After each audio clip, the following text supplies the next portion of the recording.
Hello everyone. صباح الخير أو مساء الخير للكل من وين ما كنتوا عم تحضرونا اليوم. أهلا وسهلا فيكم معنا. Bienvenue à toutes et à tous. Welcome to our last session of the Plurilingual Lab speaker series for the academic year 2024-2025. It's always a pleasure to come together as a community. That's how I like to call us, a community united by our shared commitment to advancing language education and research and practice as well through meaningful dialogue and collaboration. We had an exciting session ahead, so thank you all for joining us. أنا اسمي لانا زعيتر وأنا طالبة دكتوراه بجامعة ماجيل. My name is Lana Zaiter, and I'm a PhD candidate in educational studies at McGill University.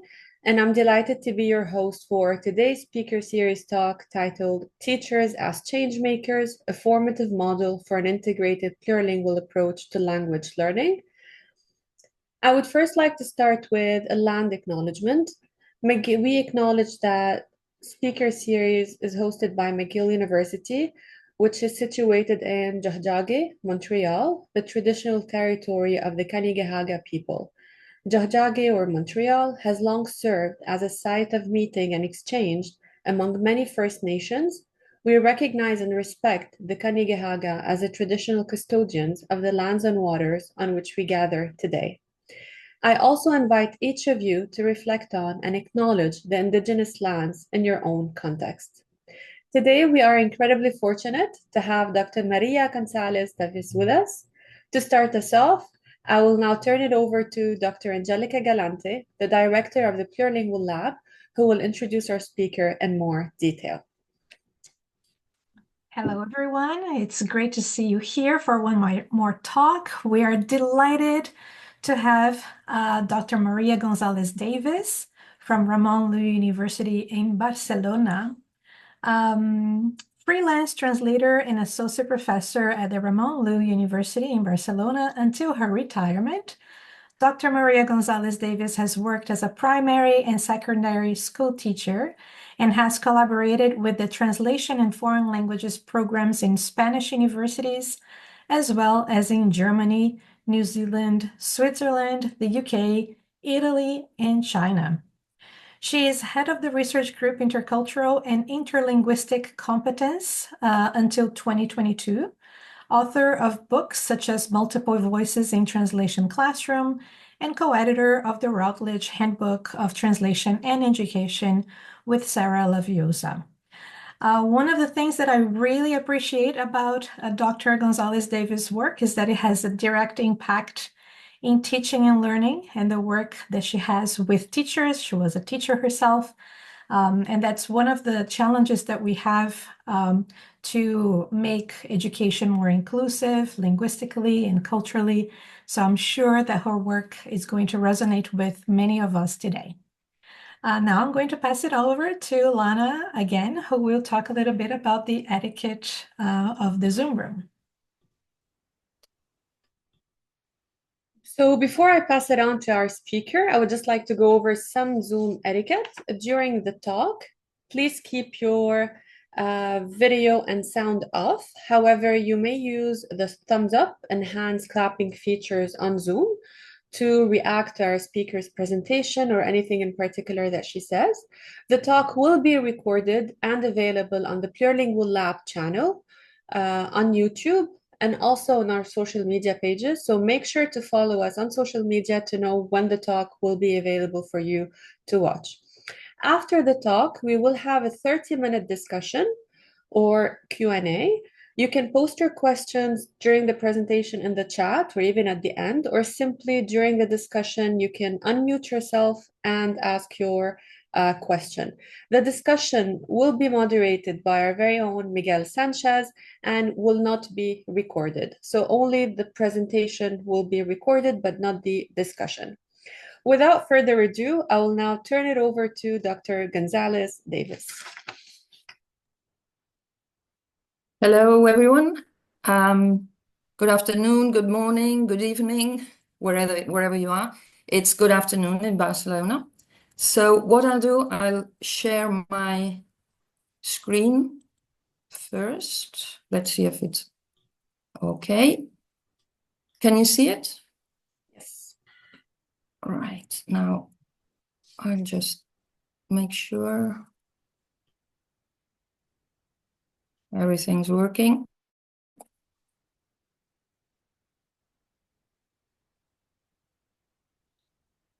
Okay. So, as I was saying, good evening, good afternoon, good morning. And first of all, of course, I would like to thank the McGill University's Plurilingual Lab for having invited me to share our research.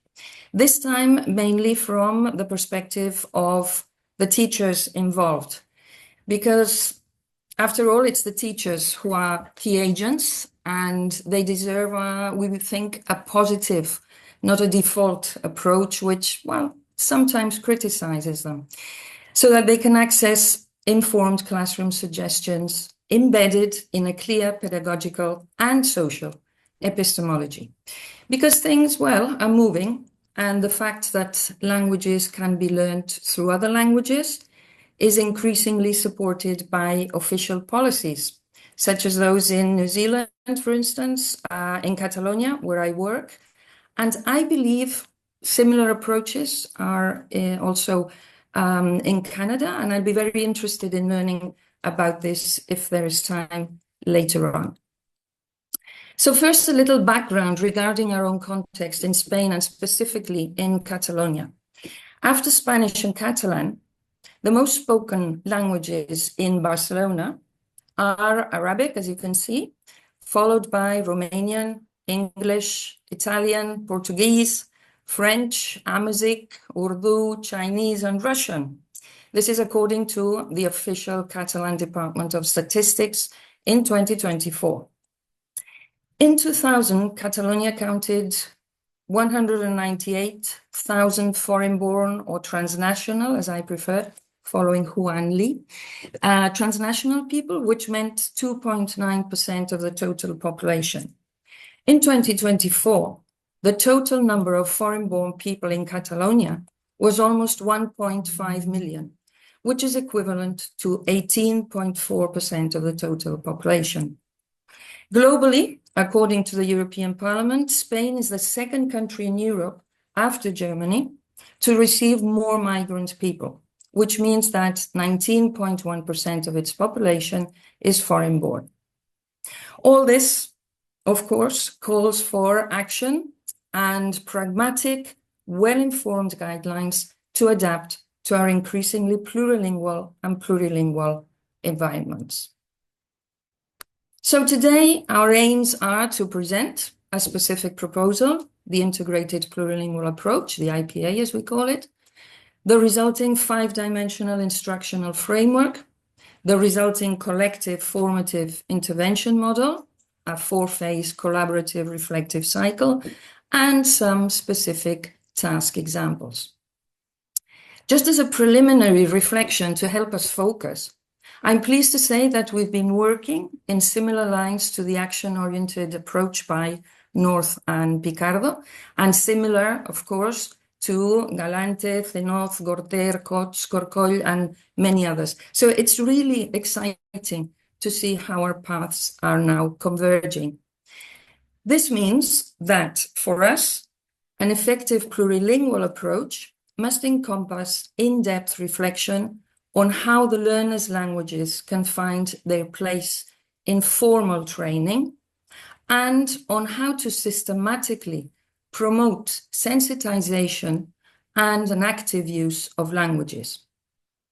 This path leads us away from a Cartesian approach to learning based on dichotomies towards a holistic approach that contemplates the whole learning context and its protagonists, their relationship with their environment, and the integration of all these aspects. So here language is not understood only as a code, but as the main vehicle to enable mediation.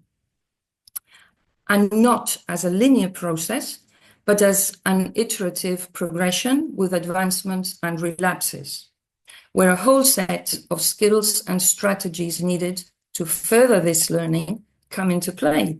The cognitive, that is assimilating the subject matter, the metacognitive, managing learning, and socio-affective skills and strategies so that the students can handle their emotions and attitudes. The first guiding thoughts that led us to our integrated plurilingual approach stem from three paradoxes that we first observed in our own classrooms, and perhaps you have observed also. These paradoxes led us to our questioning the supposed benefits of monolingual practices. Let's see. Paradox 1. Well, first, clearly, as I was saying, according to our own experience as teachers and possibly your own, and to related published research and surveys, students use the languages that they know, as well as translation, code switching, mediation skills, and other natural plurilingual practices, anyway, in supposedly monolingual language learning contexts all the time. So we started to implement systematic actions that would help us move away from paradox 2. That is, teaching already bi or plurilingual students in monolingual classrooms so that they become plurilingual. So we aimed towards this integrated approach that really connects and works on the students' linguistic and cultural repertoire. That is, we aimed for what Hamann calls critical translanguaging spaces, described as, and I quote, a dialogic classroom environment that encourages students to experiment with language and draw upon their entire linguistic repertoire for meaning-making, while also prioritizing the minority language and minority language speakers, and interrogate micro and macro level power flows in the classroom and establish strategic spaces for language use. And our third paradox comes from the previous two, and here we observed how learning spaces seem to be restricted to formal spaces like classrooms or labs. However, we recorded how learning is holistic. That is, it can also take place in non-formal and in informal environments. Non-formal learning may take place within some kind of organizational framework, for example, sports clubs or reading groups. And informal learning arises from the learner's involvement in ludic or other open activities that are not undertaken with a learning purpose in mind.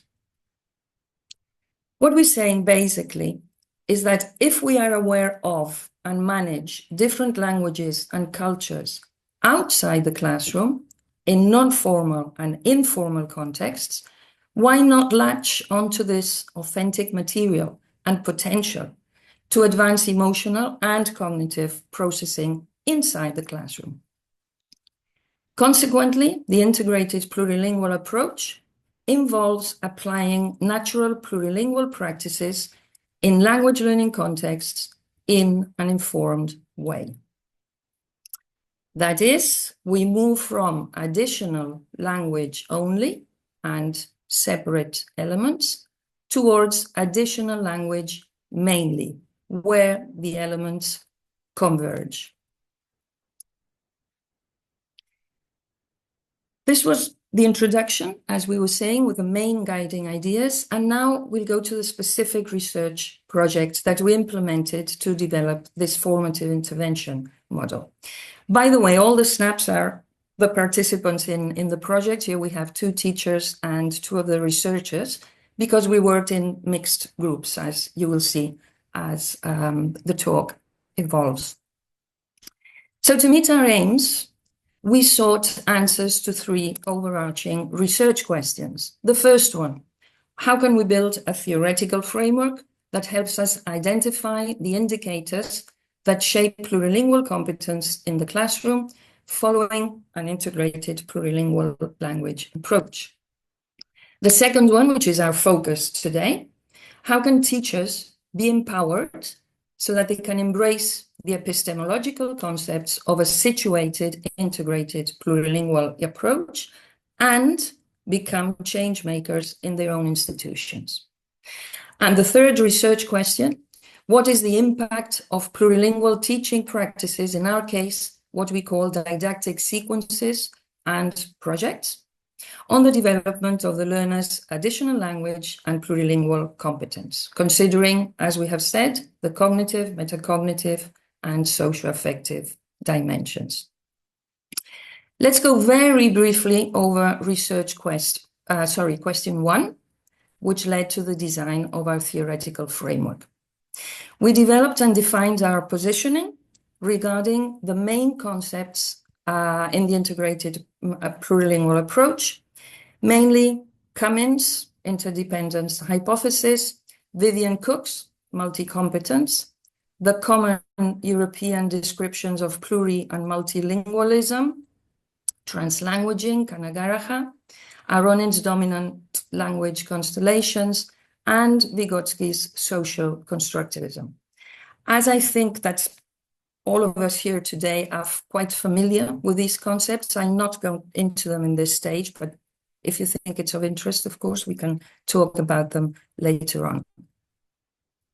And now to research question 2, our focus. How can teachers be empowered so that they can embrace the epistemological concepts of a situated, integrated plurilingual approach and become change makers in their own institutions? Regarding the pedagogical framework, informed by what we have seen, in our projects, the agency-based formative intervention conceives that, and we quote, an additional language teacher education should be based neither on the theoretical instruction on what it is to be taught and how, nor on one-off experiences provided by workshops and/or a few hours of classroom instruction. Instead, it should first challenge the teacher's own beliefs about language and the way to teach it.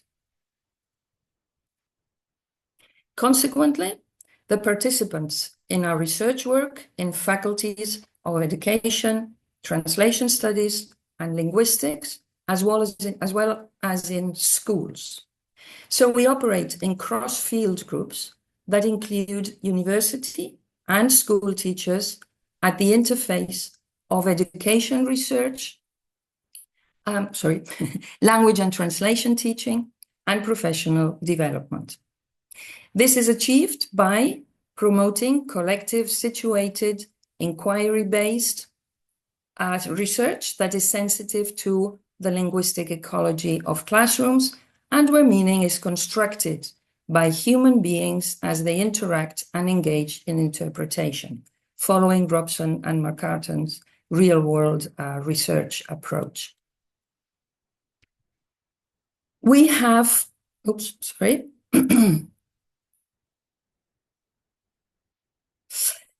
we have worked in primary schools, in secondary schools, and in higher education, and also with the Catalan and Balearic government, the Council of Europe, and different schools. We gather data from 835 students, 24 teachers, and 18 school principals. Our pedagogical framework integrates these points by adopting a collaborative and situated approach to language learning, and, again, quoting Kanagaraha, challenging the view of practice as secondary to research, policy, and scholarship. We also seek a balance between developing aptitudes and attitudes. In line with all this, we devised a 5-dimensional pedagogical framework based on the 3-level instructional design presented by Richards and Rogers. So, after reflecting on the theories behind their pedagogical choices, the teachers designed classroom activities and thought about the dynamics and so on. And finally, designed the procedures, that is, the specific teaching and learning techniques and tasks. So we go from the approach to the design and the procedures and back again and modify whatever is necessary after we have seen the results. So counting with these guidelines, the teachers had a clear, specific framework to gauge the coherence and quality of their syllabus and pedagogical actions. It was also very interesting to see how this framework developed into the blueprint for the design of the classroom observation sheets. And now we reach the final design of the formative intervention model. In accordance to what we have seen up to now, we adopted a real-world ecological, collective, and formative approach to research. Following Engestrom's change laboratory, we promoted dialogic expansive cycles, leading to changes in the teaching practices introduced by the participants themselves, where situations are described from the perspective of those involved. We also aimed to narrow the gap between academic research and classroom practices. This involved investigating the situated, that is, the contextualized needs of teachers in their specific working contexts to provide support for them to integrate plurilingual practices ecologically in their syllabus. The collective formative model followed this four-phase collaborative reflective cycle, which lasted the whole academic year in each institution, that is between 6 or 8 months. So, as preliminary tasks here, the teachers and students completed a linguistic background survey to record the use of languages in different domains or spaces, as we said before. Along with the school principals, they also completed a questionnaire regarding the use or not of plurilingualism in language learning. Secondly, the students completed the official compulsory basic competence test to gauge their general curricular linguistic competence designed by the Catalan government. Now we go on to the first phase, where a semi-structured focus group was carried out for teachers, school principals working together, and this was crucial. They discussed questions such as, where are we now? What do we do? Why do we do it? How do we do it? And so on. So, together, they verbalized their preconceptions about plurilingualism and became aware of possible contradictions and differing perspectives. The participation, as I say, of the school principals was a key predictor of success in all the schools we worked with. In phase 2, the recordings of the focus groups and the results of the questionnaires were transcribed following a thematic analysis. We used Atlas T to tailor the following workshops. So the teachers and principals were presented with their pre-understandings in a more organized way, what Engstrom calls the mirror. This allowed them to contrast their own ideas and starting points with other proposals, such as published academic and mainstream articles. And here, the teachers engaged in similar tasks that would be carried out later by their students as an exercise of self-awareness. For example, I'm sure you're familiar with plurilingual silhouettes, linguistic landscapes and documentation, and so on. In the third phase, the teachers designed and implemented their didactic sequences or projects, and so moved from reflection to action by examining and testing the new model. As the Common European Framework of Reference for Languages is the guiding document for educational linguistic policies in Catalonia, the descriptors included in that document served as a blueprint for classroom observation and rubrics. Finally, in phase 4, the teachers and principals participated in a post-focus group to reflect on the whole process, to consolidate the whole model, and to plan future lines of experimentation. So this was about, as I was saying, 6 or 8 months later.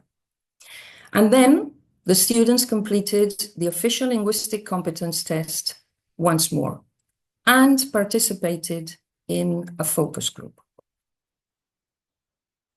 We gathered data through linguistic repertoire questionnaires, IPA-oriented questionnaires, semi-structured focus groups, inquiry seminars, the Catalan government official language tests, classroom observation sheets based, as I mentioned, on the 5-dimensional pedagogical framework, video recordings of classroom sessions, and rubrics. The instruments were adapted for very young learners in primary schools. Some examples. Here follow the transcription of pre- and post-focus group with teachers in the same secondary school. The examples are from the same school. So, pre-focus group at the very beginning, first phase. If we could meet in the same time slot, the English teacher with the group teacher, those children can share the information they were looking for, because when they do a certain project, they could look for information in English, Catalan, and Spanish, and in their own language. And we are losing all this. And it is a brutal richness, and we are losing it through the watertight compartments. But I think that now would be the time to make a training session on strategies, on how students learn from the interaction that they would do with other Catalans, that sometimes we do them unconsciously, but if we do them consciously, we will do them much better. Or things that may not have occurred to us, we go forwards. So this is pre, so you can see that they already know that something is going on, but they're not very sure about how they can solve the problems that they see that they have, the challenges. So, as we were saying, the focus group was digitally recorded and transcribed. The qualitative data analysis software Atlas-T was used to organize and structure the thematic analysis and the relationship between the concepts. The focus group was analyzed line by line, and relevant excerpts were assigned conceptual codes. The conceptual codes were later classified into categories that were connected to our research questions. As you can see here, mostly they were related to research questions 1, 2, and a little 3. So codes, for instance, teachers' motivation, teachers' coordination, professional enrichment. The category was embracing IPA, connected research questions 1 and 2. More codes, learning pace, new approach, comparing languages, academic improvement, which came under the category of impact of IPA on cognition and metacognition, research question 2. And finally, student empowerment and motivation, giving a voice to minority languages in the school. This came under the category of the socio-affective dimension related to research question 3. And now we move to an excerpt from the post-focus group in the same secondary school. The researcher asks, from your experience up to now, what are the most salient aspects of IPA? And the teacher says, for me, it increases very clearly and obviously the time in the class we spend thinking, making connections. Very important. It also greatly increases their awareness of their own language, their mother tongue. Also, other languages and the languages they are learning.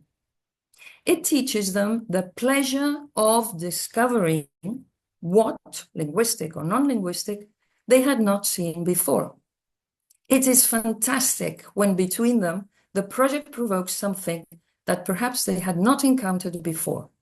a situation in which they talk and discover with colleagues in the same mother tongue the characteristics of the language which they may not have noticed. In the thematic analysis of the post-focus group transcriptions, we saw that besides keeping the previous categories, new ones clearly emerged related to research question 2. Teachers' feelings, teachers' roles, teachers' awareness of diversity as codes under the category of teachers' empowerment. And teachers' initiatives, leadership, encouraging others to think in new ways under the category of teachers as school change makers. The latest instrument developed in our research is a self-assessment rubric with 3 levels and 5 dimensions to be applied and discussed collaboratively by pre- and in-service teachers for the moment. The process is encouraged by allocated change facilitators in each institution. We'll just read the first and third level of the 4th dimension to give you an idea. The quality of the pedagogical accompaniment. So level 1 says, pedagogical accompaniment merely consists of transmitting information. Whereas level 3 says, pedagogical accompaniment is personally tailored and constructive. It promotes student teachers' critical reasoning and enables them to self-develop. And now, for some examples, trying to keep time. Again, this was a school that we worked with. Digital competence. If we focus on, for example, uses of translation as a natural plurilingual practice, we will see that they favor the development of digital competence with real-world activities such as critical analysis of software translations, audiovisual translations, dubbing, subtitling, audio descriptions, machine translation, Google, ChatGPT, speech recognition technology, and so on. In higher education, collaborative online international learning, what we call COIL projects, where plurilingualism, translanguaging, and translation play a critical part, were especially successful. Importantly, I think, these were not carried out only by language or language-based disciplines.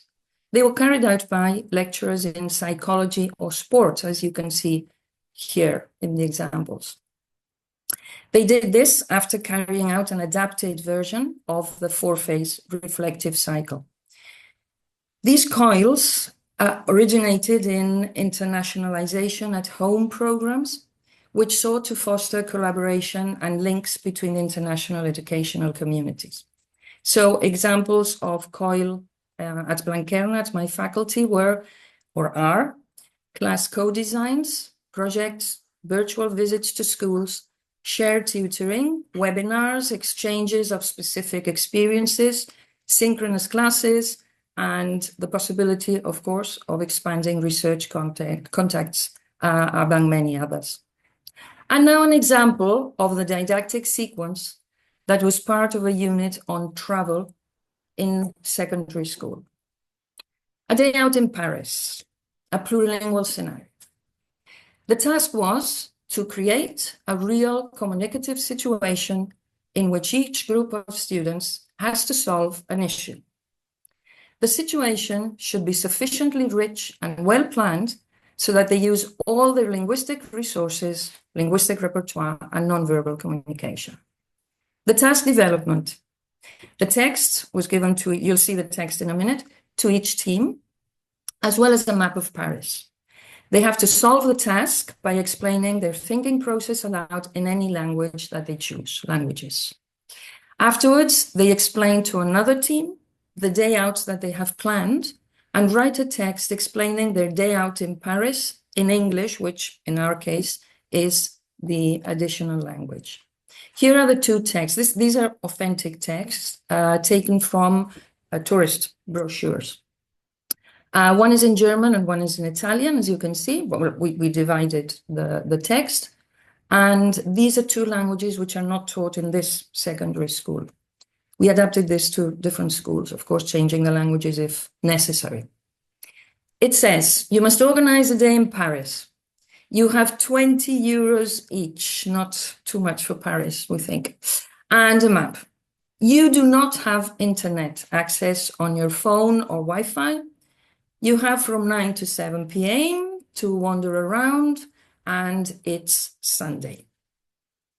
So you can imagine they took the text, oof, this is going to be difficult, we won't be able to do this, and have a look at what, or better, listen to what they had to say here. But like while we were reading it, like nobody like knows really good like or German or Italian, but some words that were like really similar to English or Russian or like common sense, and like the numbers are numbers that we will understand that, and the euros. So we just read the word before that and what was the price of each thing, and we like make counts. Normally the word before is like the name or something like baguette cost, maybe the cost like the name, you don't know it, but you know like it's baguette and baguette. You know what is a baguette?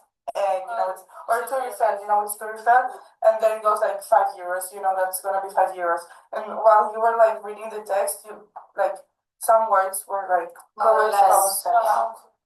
Do you think you've learnt any new vocabulary just by doing that? Yeah, Yes. maybe. Can you think of any? In Italian, yeah. It helps us to understand the text, like not like a vocabulary, but to understand the general. Yeah. Yes. Yeah. And was it useful doing it as a group? Yes. Yeah. Much easier. We have ideas and we put them together and we make the plan. So and maybe someone like knew some words in that like language and the other one knew other words, so when you put it together it makes a Did that happen? yeah. So being alone it would be more difficult and less fun. Yeah. Can you imagine finding yourself in a situation where you would have to do this? Yeah. It's real. Yeah. Okay. I Sometimes think it would be nice. Like it would be difficult, but like to actually do it. Like very fun. But with more money, like 6 euros for 3. Yeah, so it's a challenge, but it was an interesting challenge. Yeah. Okay, so this was the post-focus group after carrying out the task with the students. And sorry. And now I'll give you a sample of a grammar lesson on the noun phrase, where home languages also play an active part. Here, because of time, we'll see how they compared Catalan, Spanish, and Bengali, but I'd like to say that Chinese and English were also included in the same session. And I'd like to say that in this school, after the first year of implementing an IPA, the timetables were coordinated, were modified to put the 3 curricular languages together in the same 2-hour slots to favor visibility, connections, and identity awareness. So just a couple of minutes, and here you can put into practice your plurilingual skills, because you will see that there is Catalan and Spanish at the beginning. Let's see. I'll clarify whatever afterwards, don't worry. Sorry, this was a high complex, what we call high complexity schools here in Catalonia.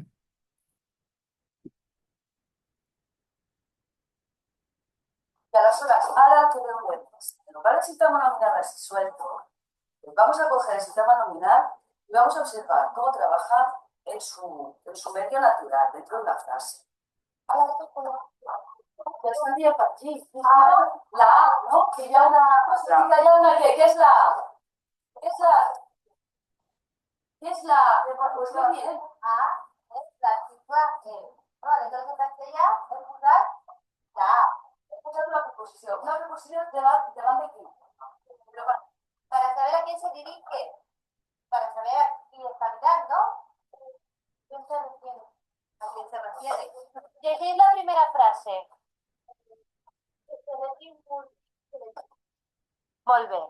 Que volví. El chico está mirando. Molt bé. I la segona? Bonito. Está, bueno, también la otra división.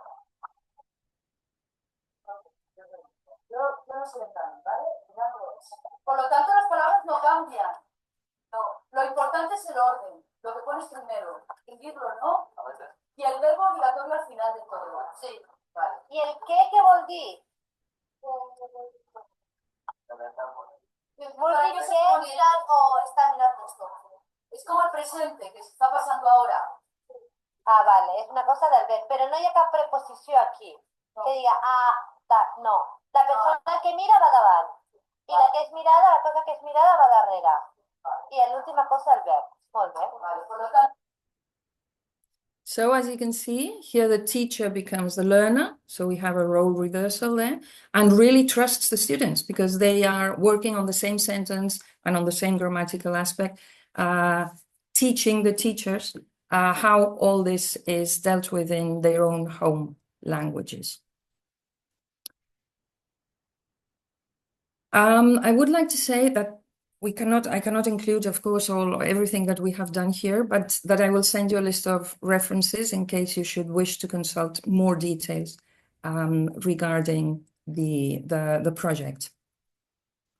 And some results and conclusions. A summary: to help teachers adapt the IPA didactic model in a meaningful way, 5 actions are needed. A collaborative reflection on the participants' beliefs and perceptions related to language learning and to the state of the art in their centers, contextualized. A didactic model that orients teachers to move towards plurilingual approaches in their school setting. To collect meaningful data from the teacher's appropriation process that helps them become aware of their own transformative process. To analyze the impact of the IPA model on the plurilingual competence of the students, and to involve the host institution through the appointment of change makers who organize successive cycles of exploratory talk and monitor self-formative rubrics, such as the one that we have seen. What about sustainability? Which considers places, peoples, practices, and programs. This is visible in the results, some of which we have listed here. Underline identity building and positive attitudes, as well as language learning. Appropriation of concepts and terminology by the teachers, principals, and students. Increasing IPA-oriented language projects in the schools. Design and fine-tuning of rubrics as we go along or as they go along. Joint cascade training by participating teachers and researchers. Joint publications by researchers and teachers. Undergraduate, MA, and doctoral dissertations have emerged from the collaboration. Continuing collaboration with the Spanish, especially Balearic and Catalan ministries of education, the Spanish government has now financed the appointment of change facilitators in schools. And of course, we are continuing with other finance projects. For example, we are now working with the European project Plurilingual, which is all about fostering the plurilingual well-being of language teachers, because as we know, all these changes are not easy. Teachers, at least here in Spain, have a very heavy workload. I imagine it's the same everywhere. And we think that we should look after their well-being as well. And now I would like to show you a summary of our project. This is about 8 minutes, but I think it brings together what I have been saying, and it will give you the visual content with the participants, the children, and so on. So I hope this helps you understand better what we have been doing with our time. So here goes.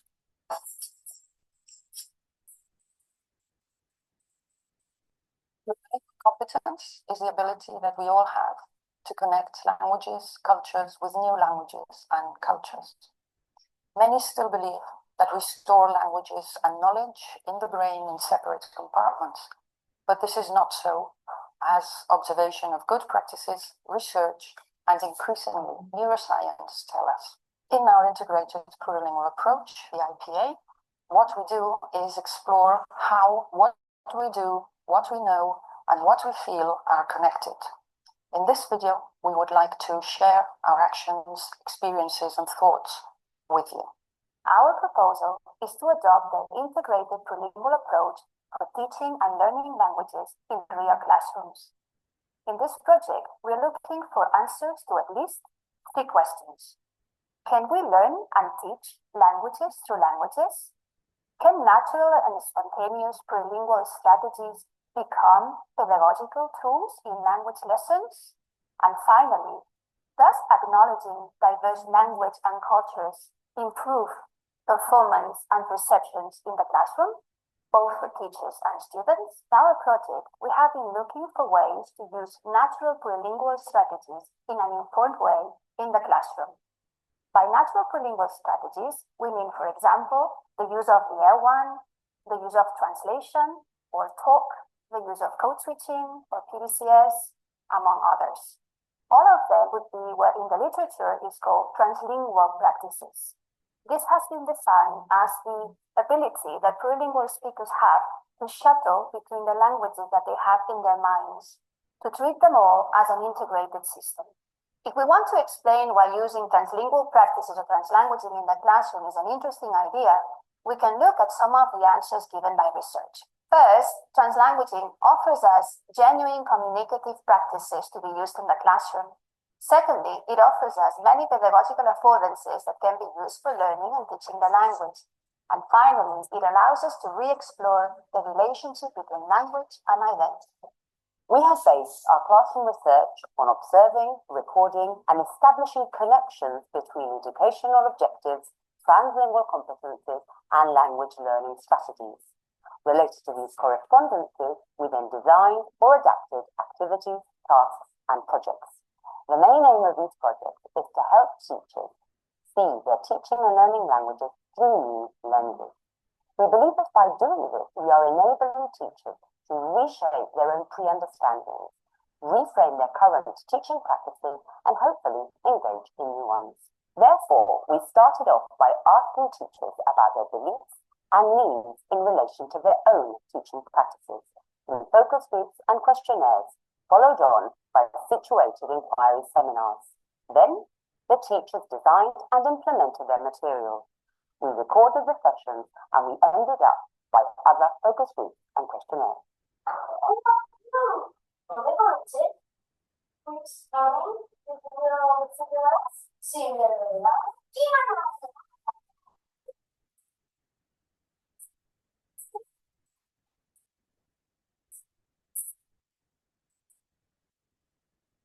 From the perspective of the field of psycholanguage acquisition, this project has gathered evidence on the benefits of the integrated plurilingual approach for the acquisition of additional languages, mainly English, in our context. Furthermore, we have also found a higher level of competence in the 2 languages of the bilingual community, that is Spanish and Catalan, as compared to other similar schools that had not implemented this approach.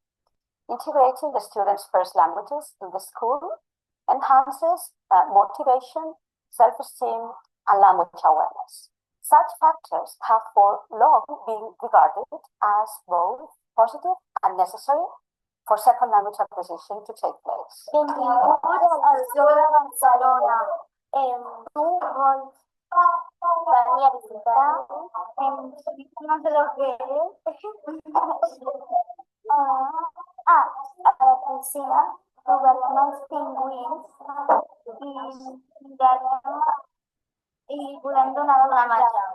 What made this project be a great project is the way it has been implemented in the school classroom and the impact it has had on the school culture. The way teachers have been empowered and the positive involvement of families, students, and teachers has been a fundamental aspect. The kind of projects, activities, and tasks being developed in the classroom has been very diverse. Some schools have designed amazing projects involving different languages and different subjects. This has been possible due to the specific use of teaching and learning strategies, such as the use of TL1 or translanguaging. In English, scapula. Now, I need another one to say the same word but in Spanish, and another one to say the same word in Catalan.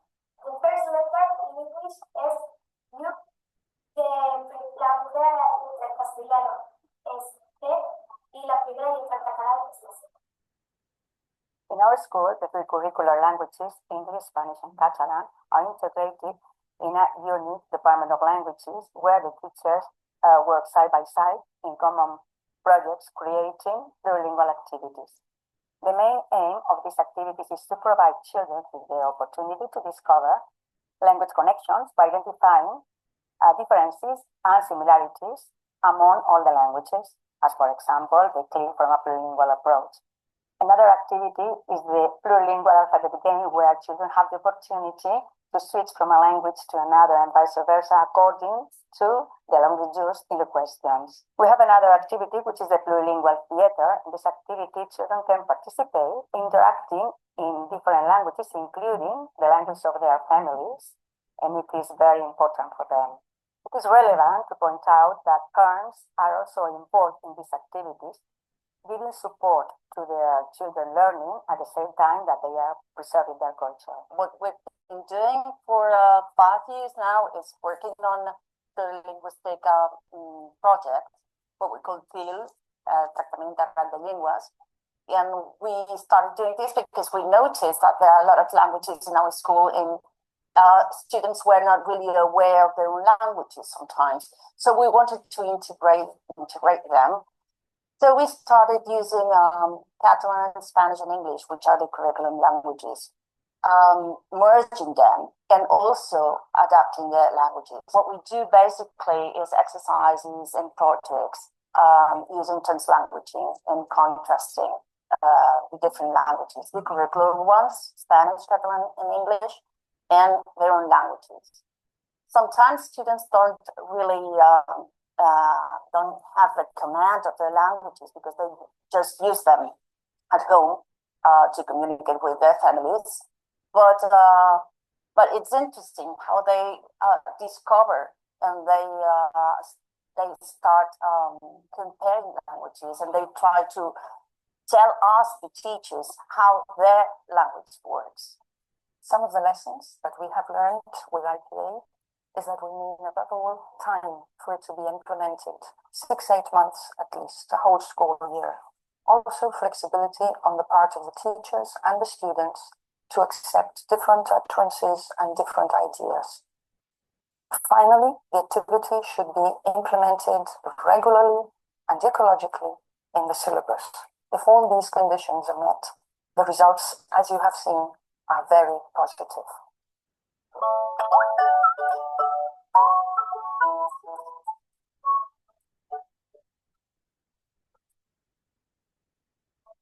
So I will finish here, and I'll be very happy to hear your comments or questions and share perhaps your own research together. Thank you very much. Thank you, Dr. Gonzalez. Now we move on to the Q&A session, part of the session. And thank you very much again, Dr. Gonzalez, for sharing these insightful findings of your research and the videos as well on the role of teachers as change makers, integrating plurilingual approaches in language learning.